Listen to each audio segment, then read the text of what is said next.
मंगलमय मंगलकरण वीतराग विज्ञान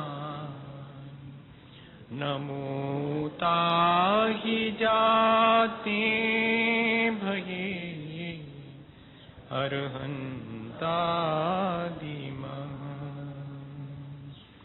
जो विद्यादि सागर सुधी जो विद्यादि सागर सुधी गुरु हैं हितैषी शुद्धात्म में निरत नित्य हितोपदेशी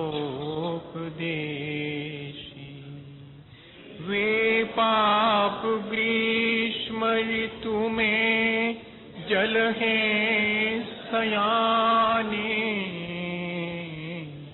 पूजूं उनके सतत केवल ज्ञान पाने पूजूं उनके सतत केवल ज्ञान पाने।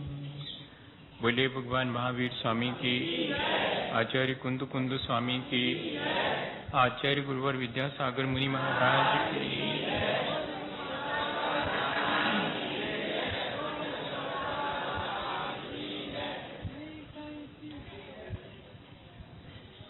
हम सभी लोग अपने जीवन को अच्छा बनाने की विभिन्न प्रक्रियाओं पर विचार कर रहे हैं और रोज रोज विचार करते हुए और ठीक दिशा में बढ़ने का प्रयास कर रहे हैं। हमारे जीवन में दृष्टि की निर्मलता बहुत दुर्लभ है, ऐसा हम सभी जानते हैं। और जब तक दृष्टि निर्मल नहीं होती तब तक हमारा ज्ञान और हमारा आचरण दोनों ही हमारे जीवन को अच्छा नहीं बना पाते। इसलिए जरूरी है कि हम दृष्टि की निर्मलता हासिल करें, वही हमारे जीवन को अच्छा बनाने में निमित्त बनती है। उस दृष्टि की निर्मलता को हम कैसे हासिल करें, इसके लिए हमने सच्चे देवगुरु शास्त्र की शरण ली, उनके प्रति अपनी श्रद्धा व्यक्त की, जो उनके द्वारा कहे गए वचन है, वाणी है, उस पर चिंतन किया और समझा कि मेरा अपना स्वभाव क्या है और इस बाह्य जगत का स्वभाव क्या है, इस शरीर का स्वभाव क्या है और जो कांटेक्ट में आने वाली विषय भोग की सामग्री उसका स्वभाव क्या है। इन सब को समझने से दृष्टि में निर्मलता आती है। लेकिन एक ऐसी आत्मदृष्टि हमें प्राप्त हो जाए कि जिसमें प्राणी मात्र के भीतर उस आत्म तत्व का बोध होने लगे और उसके साथ साथ प्राणी मात्र के प्रति ऐसी सहानुभूति का भाव हमारे भीतर आ जावे कि जैसे मेरे आत्म तत्व का कल्याण मैं चाहता हूं, ऐसे ही सभी जीवों के आत्म कल्याण में मैं निमित्त बनूं। मैं क्या करूं जिससे कि मेरा और इस जगत में जहां जहां भी आत्म तत्व है वो सब अपने उस परमात्मा स्वरूप को प्राप्त कर लेवें। इस तरह की भावना जब उत्पन्न होती है तब वास्तव में हमारा जीवन बहुत ऊंचाई को छू लेता है। उसे ही कहते हैं कि हम तीर्थंकर के पद की जितनी ऊंचाई को भी छू सकते हैं, हमारे आत्मा में वही अनंत सामर्थ्य है। लेकिन क्या करें, हमारी पुरुषार्थहीनता, हमारी संसार के प्रति आसक्ति और हमारी अपनी आत्मा के प्रति बेखबरी, इग्नोरेंस, ये सब चीजें मिलकर हमारी उस अनंत शक्ति को द्रोहित कर देती हैं। अगर हमें एक ऐसी आत्मदृष्टि प्राप्त हो जाए जिसमें कि हम उस आत्म तत्व को सब तरफ देख सकें और उसके विकास के लिए निरंतर चिंतित रहें। पर की चिंता करना अच्छा नहीं है, लेकिन पर के मायने क्या है? हम सोचते हैं कि दूसरे के मायने पर के मायने है मेरा अपना शरीर।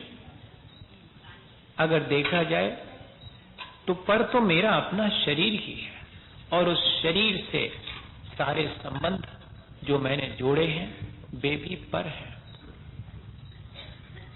लेकिन उस शरीर के भीतर बैठा हुआ जो आत्म तत्व है, वो चाहे मेरे भीतर हो या किसी और के भीतर हो, वो पर नहीं है।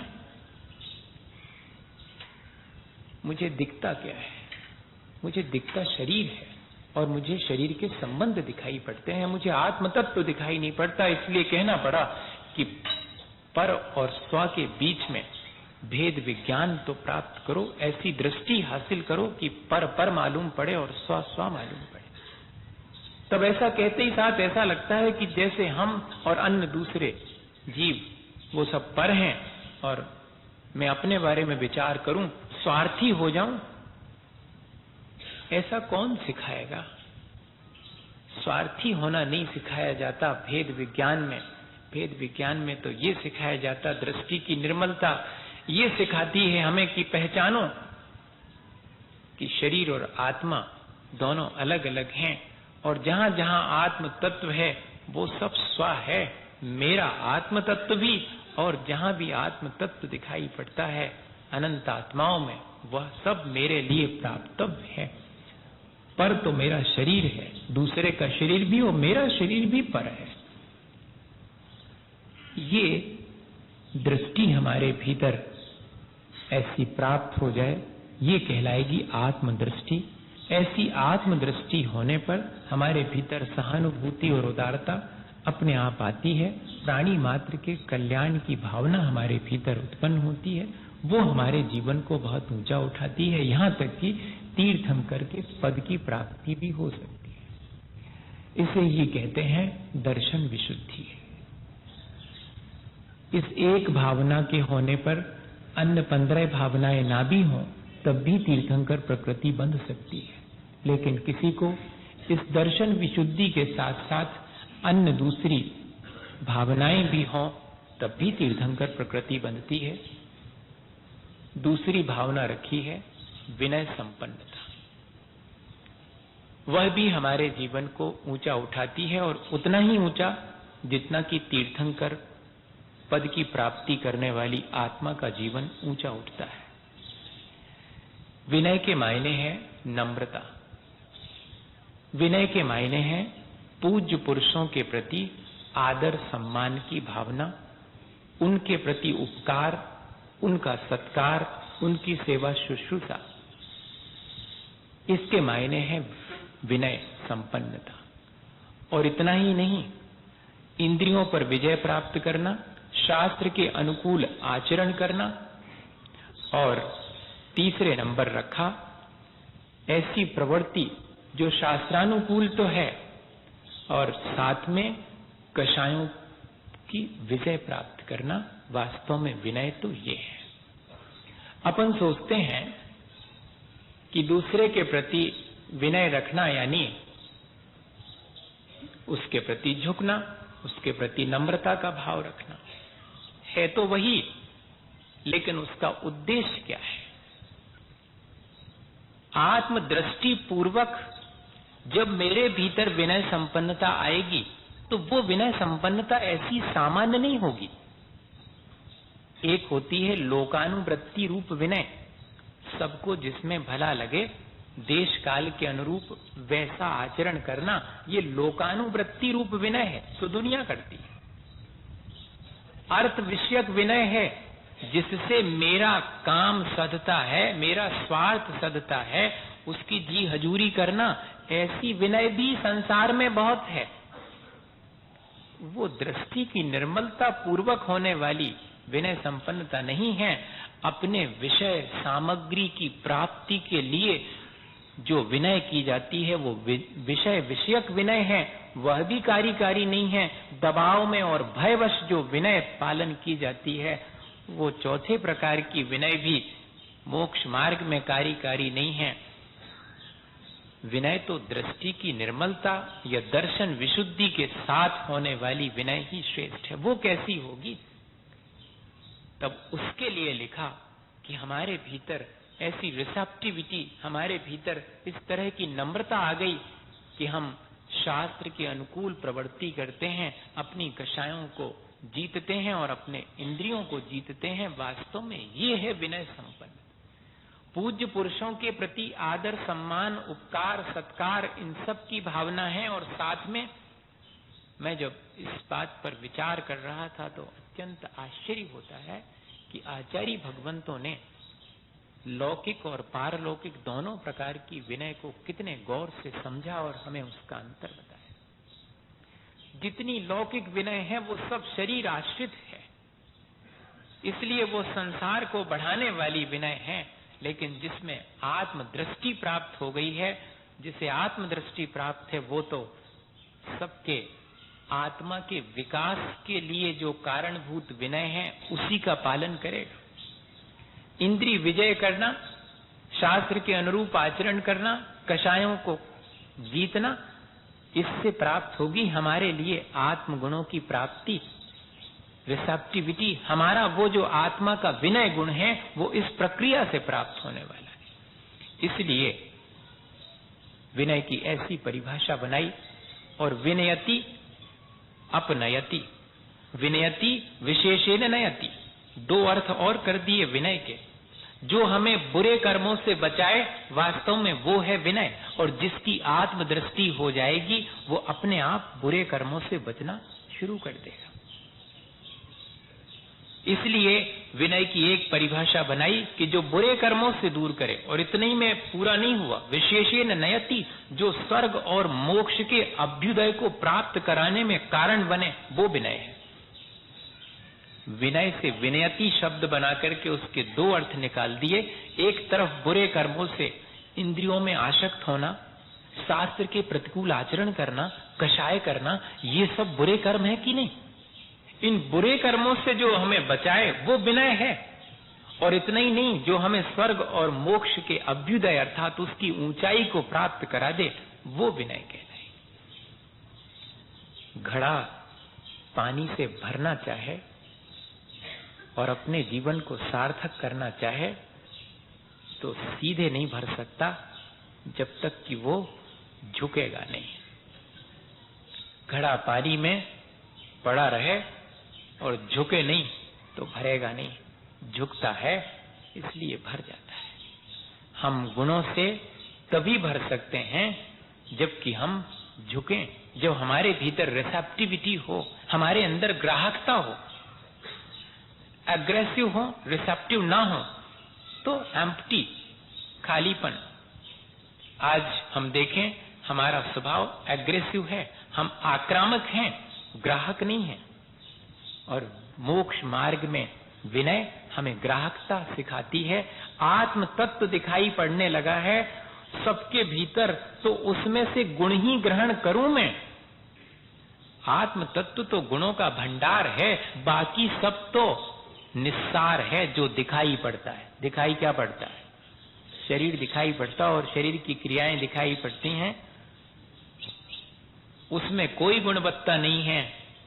मुझे अगर आत्म तत्व दिखाई पड़ने लगे, मुझे दृष्टि ऐसी मिल गई है, दर्शन विशुद्धि से मुझे ऐसी दृष्टि मिल गई है कि अब मुझे प्राणी मात्र के प्रति आत्म तत्व दिखाई देने लगा और उसमें तो गुण ही गुण दिखाई पड़ते हैं। यो यस्य न जानाति सतस्य निंदाम करोति, जो जिसे नहीं जानता वो ही उसकी निंदा करता है। जो जानने लगता है वो निंदा क्यों करेगा? वो तो सहानुभूति रखेगा और उनके गुणों को ही ग्रहण करेगा। और मुझे अब दिखने लगा है सबके भीतर आत्म तत्व, मुझे दृष्टि ऐसी प्राप्त हो गई, तब फिर मैं क्या करूंगा? मैं गुणों को ही ग्रहण करूंगा। अपने आप ही मेरे अंदर रिसेप्टिविटी, मेरे अंदर विनय और झुकने का भाव, जहां गुण दिखाई पड़ते हैं वहां हम झुकने लगते हैं। हम कहते ये हैं कि हमें कहीं गुण दिखाई नहीं पड़ते। अरे भैया, अपनी आंख ठीक ना हो तो कहीं भी गुण नहीं दिखाई पड़ेंगे। और ये विनय संपन्नता अपनी आंख ठीक करने के लिए रखी गई है। अपने जीवन को अगर हम अपनी दृष्टि को ऐसा बना लें तो हमारे अंदर सबके भीतर बैठे हुए गुण दिखने लगेंगे, और जैसे ही गुण दिखेंगे तो हमारे भीतर विनय संपन्नता आने में देर नहीं लगेगी। विनय संपन्नता आई तो समझ लो दृष्टि दर्शन विशुद्धि आई, दर्शन विशुद्धि आई तो समझ लो विनय संपन्नता आई। अपन इस तरह देखेंगे पूरी 16 भावनाएं एक के आने से दूसरी आए बिना नहीं रहती।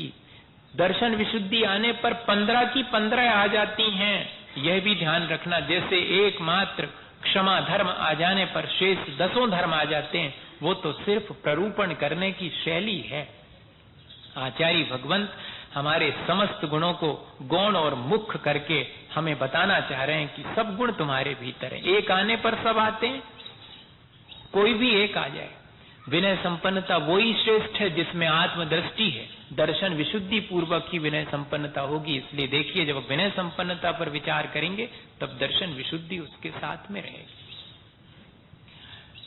अब हम और गौर से देखें कि इस विनय संपन्नता में हमें प्रैक्टिकली एप्लीकेबल क्या चीज है। ये तो हुई बहुत ऊंचाई पर विनय संपन्नता की बात। हम क्या कर सकते हैं अपने जीवन में, किस तरह से हम अपने जीवन में विनय ला सकते हैं। वाणी की भी विनय, शरीर की भी विनय और मन की भी विनय, ये तीनों प्रकार की विनय।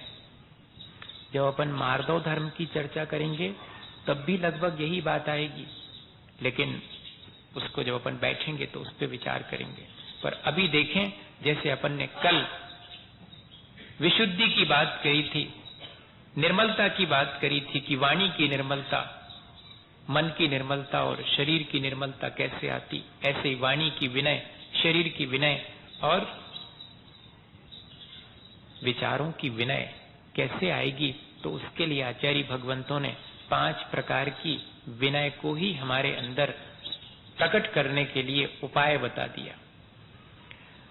लौकिक विनय का एक आध उदाहरण अपन चाहें तो ले सकते हैं, हमेशा देखने में आता है ताकि समझ में आ जाए। इसलिए लौकिक विनय से अपन शुरू कर दें ताकि पारलौकिक विनय को भी ठीक से समझ पाए। बहुत बड़ा बट का वृक्ष भी देखा होगा सबने, और बांस और बैंत के वृक्ष भी देखे होंगे। और जब आंधी पानी तूफान चलता है तो बचता कौन है? उखड़ जाता है जो अकड़ा रहता है, और जो झुक जाता है वो सरवाइव करता है, बचा रह जाता है। बांस के पेड़ जमीन में बिछ जाते हैं जब आंधी आती है, लेकिन आंधी जाते ही फिर ज्यों के त्यों। लेकिन उनके भीतर विनय है, सहज विनय है। इसलिए दूसरा उदाहरण ले लें। हंसी हंसी में एक दार्शनिक था कन्फ्यूशियस, तो लोगों ने उससे बहुत सारी फिलॉसफी की बातें सीखी। रास्ते चलते एक व्यक्ति ने पूछा कि विनय का क्या महत्व है, तो उसने कहा सुनो, वो बाद में बताऊंगा। अपना मुंह खोल करके कहा कि झांको इसमें। उसने कहा अजीब आदमी है, हम तुमसे विनय के बारे में पूछ रहे, तुम मुंह खोल के बता रहे कि झांको इसमें। नहीं, उसने कहा झांको, सीरियसली कह रहा हूं। तो झांका उसमें। बोले क्या दिख रहा है? बोले क्या दिखेगा, एक भी नहीं बचा आपका दांत, सब गायब हो गए, अकेली जीभ दिख रही है। उसने कहा सुनो, आए कौन से बाद में थे? और उसने कहा दांत बाद में आए थे। पहले चले गए। क्यों चले गए? अकड़ की वजह से चले गए। बाद में आए थे, पहले चले गए, और जीभ पहले से आई और अभी तक है। विनय जानती है, वो मृदुता है उसके भीतर, इसलिए सरवाइव करती है। ऐसे उदाहरण से भी अपन समझ सकते हैं कि हमारे जीवन में लौकिक विनय भी हमें सरवाइव करती है, पारलौकिक तो हमें संसार से ही सेव कर लेती। सारी दुनिया से हमें लौकिक विनय बचा लेती। क्रोधी से क्रोधी आदमी के सामने भी झुक जाओ, उसके पांव छू लो, सारा क्रोध ठंडा। कैसे कैसे बच गए अपन? विनय से जब हम लोक में बच जाते हैं, तब अगर हम चाहें तो इस संसार से बचना चाहें तो विनय संपन्नता जो आचार्य भगवंतों की कही है वो उसको हम अंगीकार कर सकते हैं। दर्शन की विनय, ज्ञान की विनय, चारित्र की विनय और उपचार विनय, ऐसी 4 विनय रखी हैं। और किन्हीं किन्हीं आचार्यों ने तप की विनय भी रखी है। ऐसे 5 प्रकार की विनय है। दर्शन की विनय किसे कहते हैं? अपने भीतर श्रद्धा प्रकट करना और दूसरे श्रद्धालुओं का सम्मान करना, ये दर्शन विनय। एक परिभाषा है इसकी। अपन श्रद्धालु को देख करके, उसकी श्रद्धा को देख के उसकी हंसी उड़ाते हैं। ये आ गए बने फिर रहे हैं पंडित, ये आ गए ये बने फिर रहे पुजारी। भैया की पूजा ही नहीं खत्म होती, भैया को पूजा से फुर्सत ही नहीं है। भैया को छनो पानी चल रहा है, पॉकेट में रखें छन्ना। ये क्या है? ये अभिनय है दर्शन की, उसकी श्रद्धा की आप अभिनय कर रहे हैं। जबकि होना चाहिए था उसकी श्रद्धा की अपने भीतर विनय होना, कि देखो तो कैसे भी है लेकिन भगवान की पूजा तो करते हैं, कैसी श्रद्धा है इनकी। ऐसी हमारी भी श्रद्धा होती तो अच्छा रहता। दर्शन का दूसरा अर्थ, अष्टपाहुड़ में कुंद कुंद स्वामी के चरणों में बैठे तो वो कहते हैं, सामान्य रूप से तो दर्शन के मायने सम्यक दर्शन की विनय है, वो सब समझते हैं। लेकिन मैं कहना चाह रहा हूं कि अकेला इतना ही अर्थ नहीं है। अपने भीतर दृष्टि की निर्मलता प्राप्त करना, सच्चे देवगुरु शास्त्र की श्रद्धा रखना, ये तो है ही। दूसरे के भीतर भी अगर दिखाई पड़े सच्चे देवगुरु शास्त्र के प्रति जिनकी श्रद्धा है, उनकी विनय करना। और इतना ही नहीं, जो कुंद कुंद स्वामी कह रहे हैं कि दिगंबर मुद्रा को धारण करने वाले रत्नत्रय धारी ही वास्तव में दर्शन हैं, वही श्रद्धा के स्तंभ हैं। उनको देख करके उनके प्रति जो सहज विनय का भाव है, वो कहलाएगी दर्शन विनय। जो मात्सर्य पूर्वक वाही में रत्नत्रय की मूर्ति को देख करके और उसकी विनय नहीं करता है, उसके लिए मिथ्या दृष्टि लिखा है, उसे दृष्टि दोष है अभी, ऐसा लिखा हुआ है। हम देखें कि हमारे भीतर उस रत्नत्रय की मुद्रा के प्रति कितनी विनय है। प्रकाश जी ने, जब मैं आगरा था तो वो आए थे तो उन्होंने सुनाया। मुझे पहले आचार्य श्री ने भी थोड़ा सा संकेत दिया था कि इस तरह की एक घटना हुई थी, लेकिन कंफर्म नहीं है। तो वो कंफर्मेशन हुई कि हाँ, सचमुच आचार्य धर्म सागर जी महाराज और आचार्य ज्ञान सागर जी दोनों शिव सागर जी के शिष्य थे, और दोनों एक मंच पर जो उपस्थित हुए, तब एक ही सिंहासन रखा हुआ था। अब कौन बैठेगा? आज का समय होता तो कुछ और ही बात होती, लेकिन ये जो है, ये बड़े लोग हैं। आज हम लोगों के भीतर नम्रता नहीं है, क्षुद्रता ज्यादा है। बड़प्पन नहीं है, नम्रता से बड़प्पन आता है, कुलीनता आती है और अरहत गुण की संपत्ति प्राप्त होती है। आरिता और अरहत संपदा, ये दोनों विनय संपन्नता से आती है। कुलीनता मतलब श्रेष्ठ आचरण और विनयवान कुल में जन्म लेना कुलीनता कहलाती है, जिसको आरिता कहते हैं। और अरहत गुण संपदा, जिसके द्वारा इस ऐसे कुल में उत्पन्न होते हैं जहां कोई ना कोई अनंत पद की प्राप्ति के मार्ग पर चलता है, अर्थात रत्नत्रय। जिस कुल में मुनि कोई बना हो, उस कुल में उत्पन्न होना, ये विनय संपन्नता से ही प्राप्त होता है। आचार्य महाराज का पूरा परिवार धन्य हो गया। एक भाई नहीं, 4 में से 3 भाई, दोनों बहनें, माँ और पिता, सब। अब उनके यहां जो उत्पन्न होगा, उसे ये मोक्ष मार्ग कितनी सहजता से प्राप्त होगा। वो तो सोच सोच के ही दंग रह जाएगा कि मेरे यहां पर इतने इतने लोग। तो वो दोनों आचार्य महाराज खड़े हैं। आचार्य ज्ञान सागर जी कह रहे हैं कि आप बैठिएगा, आप मेरे से चारित्र में बड़े हैं। और आचार्य ज्ञान सागर जी से कह रहे हैं कि आप वे ही हैं, भूलिए मत। आपने हमें आचार्य शिव सागर जी के सानिध्य में कोई भी तो ऐसा मुनि नहीं होगा जिसने कि आचार्य ज्ञान सागर जी से स्वाध्याय न किया। हाँ, आचार्य वीर सागर जी और शिव सागर जी तक के संघ के सभी साधुओं को, चाहे पंडित भूरामल जी के रूप में और चाहे मुनि ज्ञान सागर जी के रूप में, अध्ययन करवाने वाले एक ही रहे। इतना प्रगाढ़ ज्ञान था। तो उन्होंने कहा कि आप ज्ञान में वृद्ध हैं, इसलिए प्रथम आप बैठिए। दोनों एक दूसरे को कह रहे हैं और फिर ऐसा हुआ कि दोनों एक दूसरे के गले मिले और सिंहासन एक तरफ रख के दोनों एक साथ बैठ गए। ये कहलाएगी विनय संपन्नता। आज तो सिंहासन पर लिखा रहता है कि फलाने का है, दूसरा नहीं बैठ सकता, नाम लिखा। बड़ा वैचित्र है। खैर, उससे अपन को क्या करना, जो अच्छी चीज है उसको देखें। अच्छी चीजें भी आज के समय में हैं, अच्छे उदाहरण भी हैं आज के समय में। ऐसे उदाहरण विनय संपन्नता के, जिसमें ज्ञान और चारित्र की विनय है। स्वयं के ज्ञान को बढ़ाना, स्वयं के आचरण को बढ़ाना, और इतने ही नहीं, कहीं कोई ज्ञानवान दिखे, आचरणवान दिखे, श्रद्धावान दिखे तो उसको 100 प्रणाम करना। ये बहुत प्रैक्टिकल चीजें हैं, ये अपने जीवन में आ सकती हैं। भैया, उतनी ऊंची चीज ना आ पाए, हम रत्नत्रय को प्राप्त न कर सकें, कोई बात नहीं, लेकिन रत्नत्रय धारी की विनय तो कर सकें। श्रद्धा, ज्ञान, और इतना ही नहीं, स्वयं विभिन्न प्रकार के तप करना, और कोई तपस्वी हो तो उसकी विनय करना।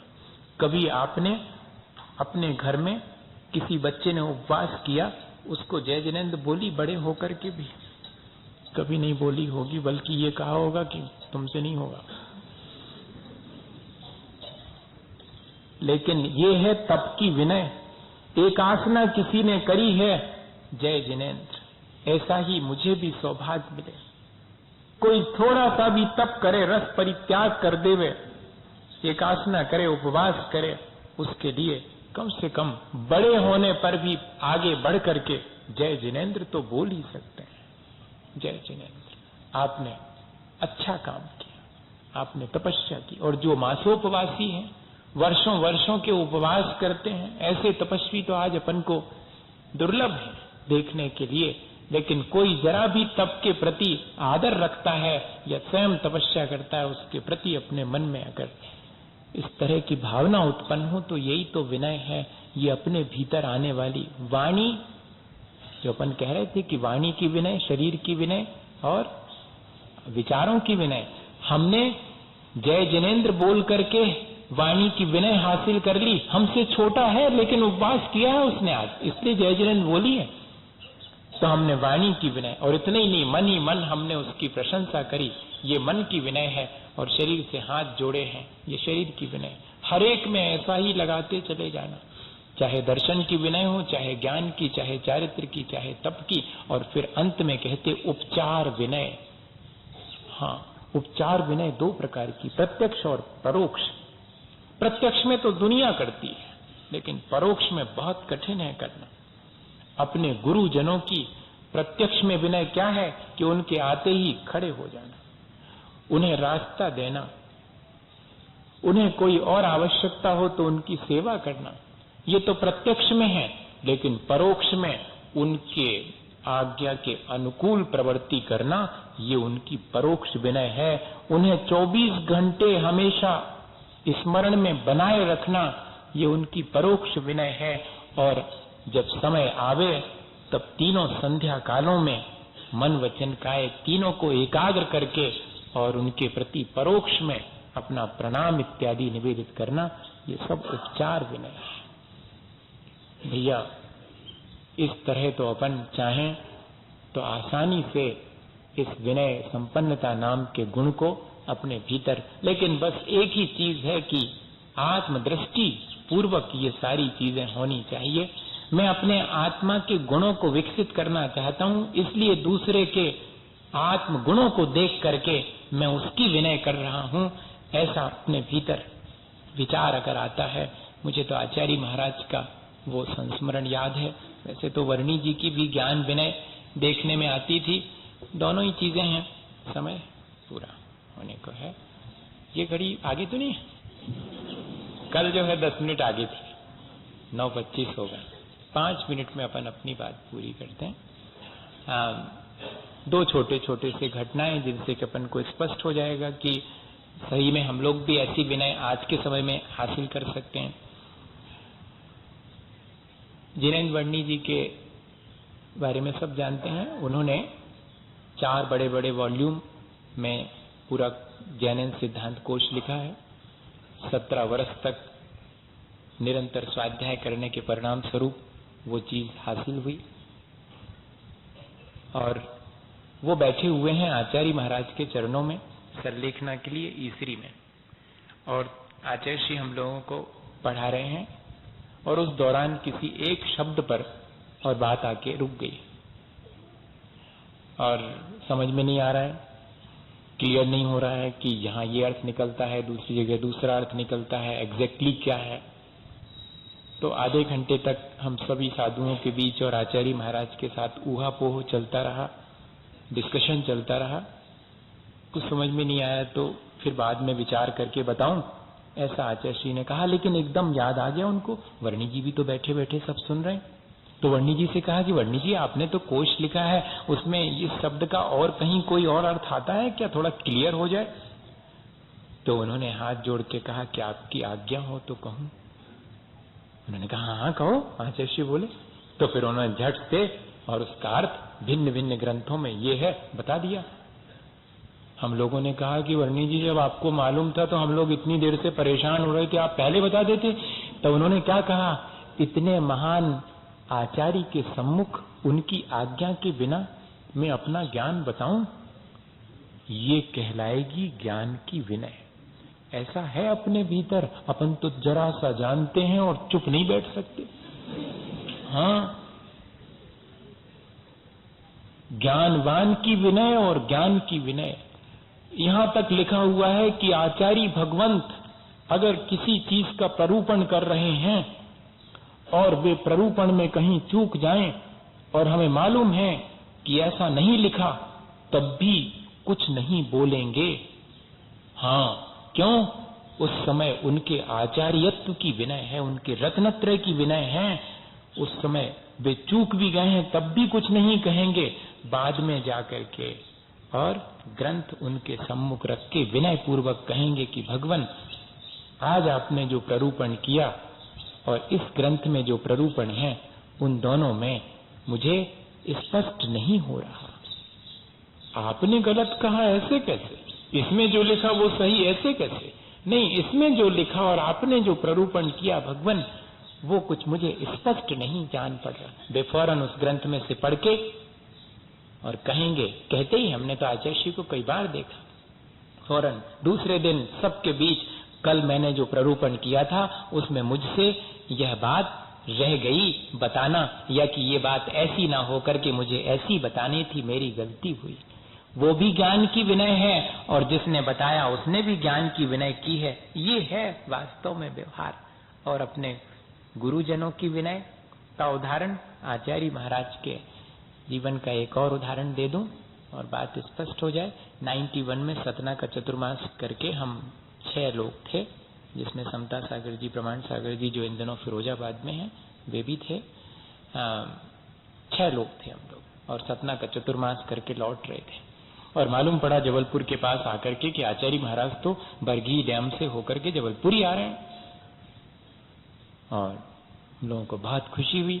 आचार्य महाराज से पूछा, आज्ञा तो उनकी हो गई थी कि धीरे धीरे जबलपुर की तरफ बढ़ो, लेकिन ये समझ में नहीं आ रहा था कि कहाँ मिलेंगे वो, पर वो जबलपुर में ही मिल रहे हैं। अब क्लियर होने लगा तो आंगन फांगन और बड़े उत्साह से हम लोग उतना चल के आए थे 15 किलोमीटर और फिर 6 किलोमीटर आगे गए, आचार्य श्री वहां जाके मिल गए, फिर उनके साथ 6 किलोमीटर वापस आए।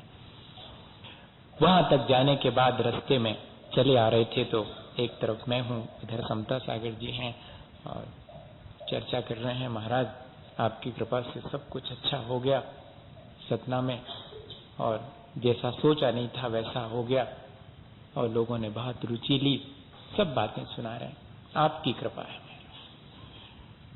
आचार्य श्री 2 मिनट तो सुनते रहे अपनी प्रशंसा, जैसे कि रोज माइक पर मुझे झेलना पड़ती है। मैं सोचता हूं कि उससे बचूं, बहुत कठिन बात है। मन में बिल्कुल भी कोई भी विचार नहीं आना चाहिए। नॉर्मल रहना बहुत कठिन है। प्रशंसा सुन के गुदगुदी नहीं हो भीतर, बहुत कठिन मामला है। बड़ी परीक्षा है। हम तो सोचते रोज परीक्षा देना पड़ती, रोज देखें आज कैसा लगा।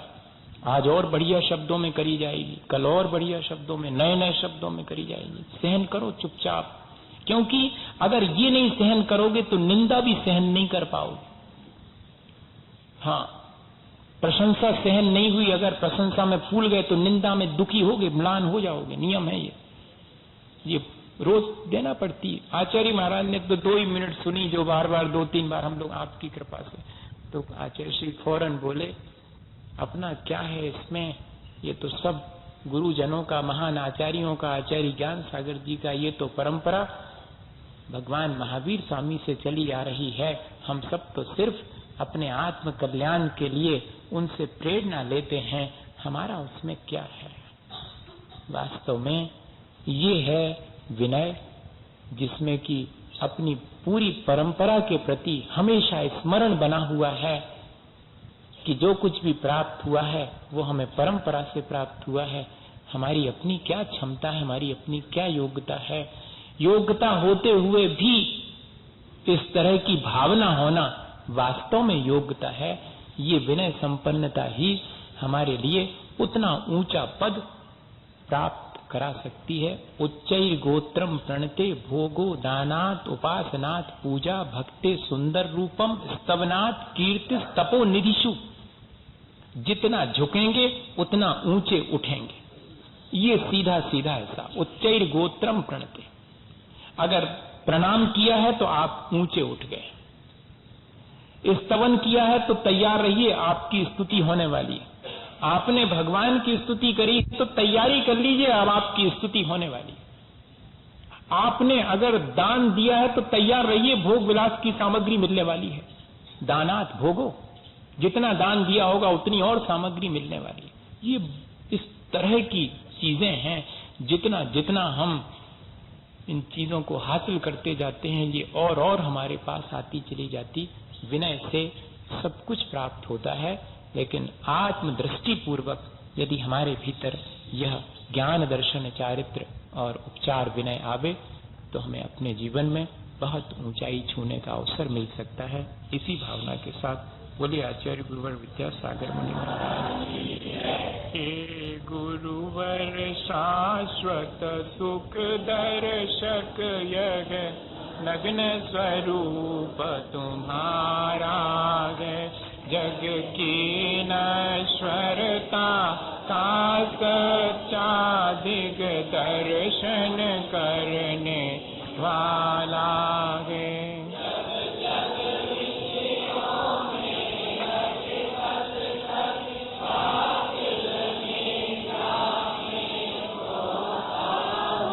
अथवा वग शिव के निष्कंटक पथ में विषकंटक बोता हो।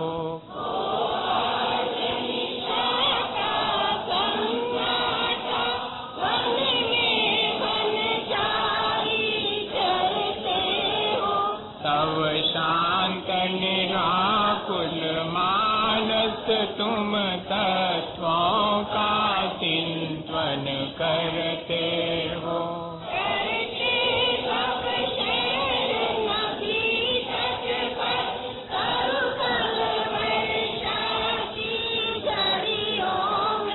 समतारस पान किया करते सुख दुख दोनों की घड़ियों में। अंतर ज्वाला हर की वाणी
सौ पर पहचानवे को परम प्रमाणी है।